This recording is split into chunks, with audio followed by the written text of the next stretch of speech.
লম্বা সময় পার করার পর আবারও খেলায় ফিরছেন নেইমার। আল হিলাল ছেড়ে সান্তোসে এসে নিয়মিতই মাঠে নামছেন ব্রাজিলিয়ান এই ফরোয়ার্ড। গোল করে এবং গোলের সহায়তা করে ছন্দে ফেরার ইঙ্গিত দিয়েছেন তিনি। এরই মধ্যে এক সাক্ষাৎকারে দিয়ে এসেছেন আলোচনার সমালোচনায়। সম্প্রতি পদপা নামের একটি পডকাস্টে কথা বলেছেন নেইমার, যেখানে লিওনেল মেসিকে প্ল্যানটি শেখানো এবং বায়ার্ন মিউনিখে প্রায় যোগ দিয়ে ফেলাসহ নানা বিষয়ে কথা বলেছেন সাবেক বার্সেলোনা তারকা। শুধু সাক্ষাৎকারে বক্তব্য নিয়েই নয়, নেইমার আলোচিত হচ্ছেন তার জামাকাপড় ও সাজসজ্জা নিয়ে।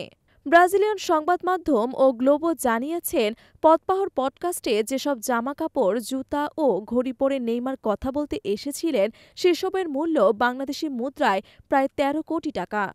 এই সাক্ষাৎকারে নেইমার পরে এসেছিলেন লুই ভিতর স্নিকার্স, যার দাম প্রায় ২,৫০,০০০ টাকা। নেইমারের পরনে থাকা বালেনচিয়াগা ব্র্যান্ডের টি শার্টের দাম প্রায় ১,৫০,০০০ টাকা। এছাড়া তার পরনে থাকা প্যান্টের দাম প্রায় ১৪ লাখ টাকা এবং মাথার ক্যাপের দাম ৭৮,০০০ টাকা। তবে নেইমারের সাজসজ্জায় সবচেয়ে দামি জিনিসটি ছিল তার হাতের ঘড়ি। রিচার্ড মিলের যে ঘড়ি পরে নেইমার সাক্ষাৎকার দিয়েছিলেন, তার মূল্য বাংলাদেশি টাকায় প্রায় ১৩ কোটি টাকা। অর্থাৎ সব মিলিয়ে পডকাস্টে হাজির হওয়া নেইমারের পরিধেয় মূল্য ছিল ১৩ কোটি ২০ লাখ টাকার মতো।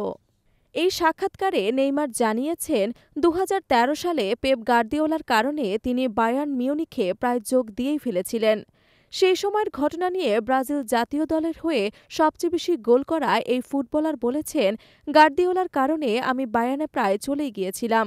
সে সময় আমি সুইজারল্যান্ডে গিয়েছিলাম, এমনকি পুসকাস পুরস্কার নিতে।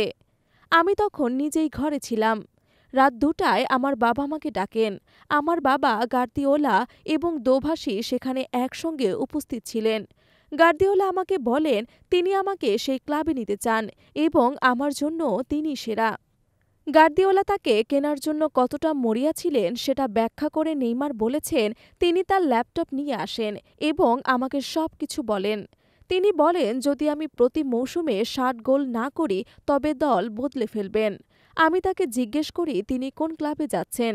তিনি জানান যে সেই নাম আমাকে বলতে পারবেন না। আমি তাকে অনুরোধ করেছি। অতঃপর তিনি আমাকে বায়ার্নের কথা বললেন। তিনি বলেন, আমি অবশ্য আগে বার্সেলোনায় থেকে যাওয়ার সিদ্ধান্ত নিয়েছিলাম, কিন্তু এর পরেও বায়ার্নের কথা ভেবেছিলাম। তবে সর্বশেষ গার্দিওলার অনুরোধে যে নেইমার রাজি হননি তা বলাই বাহুল্য। পরবর্তীতে বার্সেলোনায় ৪ বছর থেকে বিশ্বের সবচেয়ে বেশি দামি ফুটবলার হিসেবে নেইমার পাড়ি জমান পিএসজিতে।